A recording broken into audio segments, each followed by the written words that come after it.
बातमी उद्धव ठाकरे यांच्या दौऱ्यासंदर्भात उद्धव ठाकरेंकडून बीडमधील नुकसानीची पाहणी करण्यात आलेली आहे। सरकारकडून शेतकऱ्यांची थट्टा सुरू आहे असं उद्धव ठाकरे यांनी म्हटलंय। तर साफसफाईसाठी सुद्धा सरकारची मदत पुरणार नाही असंही विधान उद्धव ठाकरे यांनी केलंय। आता जर का जे झालेलं नुकसान आहे त्याची साफसफाई करायला गेलं तरी त्याच्या दुपटीने खर्च येणार आहे। म्हणजे ही एक प्रकारे शेतकऱ्यांची सरकार थट्टा करते।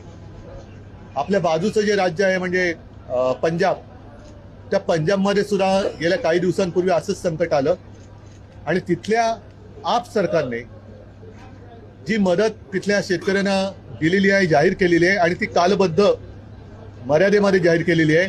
ती जवळपास हेक्टरी 50,000 रुपये।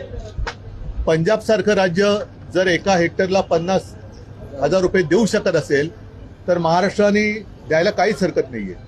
पीएम केअर फंडातून भरघोस मदत म्हणजे शेतकऱ्यांना ते कर्जमुक्त करू शकतात एवढे पैसे त्यांच्याकडे त्या पीएम केअर फंडामध्ये आहेत।